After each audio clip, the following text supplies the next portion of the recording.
Around 2,500 years ago, a mortal man sat meditating in a dense Indian forest. He was a human teacher, looking for a practical way to end the very real suffering of daily life.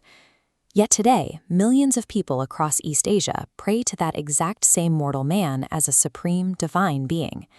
To understand how that happened, we have to look at this diagram breaking down his original philosophy.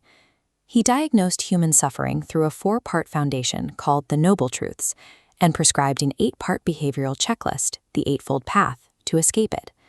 This system was highly effective, but it demanded absolute dedication. Escaping the cycle of suffering meant walking away from your worldly life, meditating constantly, and shedding all earthly attachments. It was a rigorous regimen designed specifically for the localized culture of ancient Indian monks. To survive beyond the borders of India and cross the most unforgiving terrain on the planet, that specialized set of rules would have to learn how to bend. Looking at this topographical map of Asia reveals the sheer scale of the geographic prison isolating early Buddhism. The Himalayas form a massive, icy wall to the north, backed by thousands of miles of lethal, shifting desert sand. Early monks couldn't cross this wasteland alone, so they hitched rides with merchants. As trading caravans moved silk and spices along the overland routes of the Silk Road, Buddhist teachers walked right alongside them. At the exact same time, other monks took to the sea. They boarded heavy merchant vessels, riding seasonal ocean currents eastward through Southeast Asia. Without the financial engine of global trade, these teachings would have stayed isolated.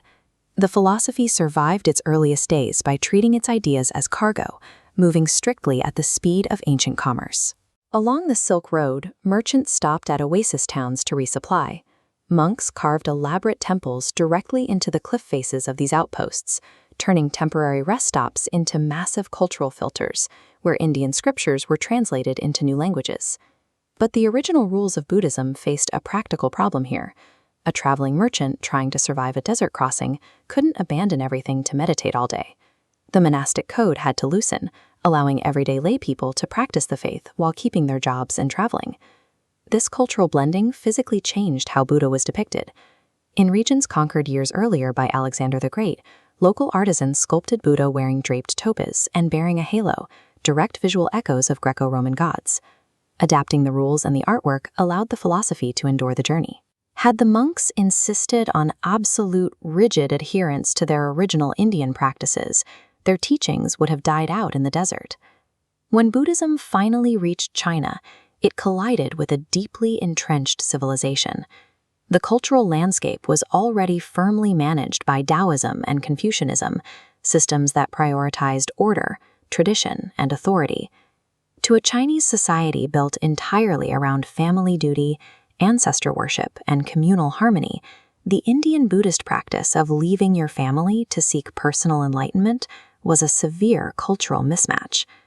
To avoid outright rejection, the teachings underwent a massive theological pivot.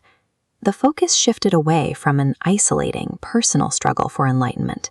Instead, it embraced a model of communal salvation, where spiritual merit could be shared with your family and ancestors. A communal model built on shared grace required someone to grant that grace. To sit within Chinese cosmology, the mortal teacher from ancient India was elevated into an infinite divine savior. Buddhism survived in East Asia by looking closely at the existing values of the Chinese people and mapping its own teachings directly onto them. Adaptability proved more powerful than orthodoxy. Looking at this map of modern Asia, we see distinct color-coded zones radiating out from India. These represent the major regional branches today: Theravada in the south, Mahayana expanding north, and forms like Chan or Zen taking root further east. These distinct branches practice the religion in wildly different ways.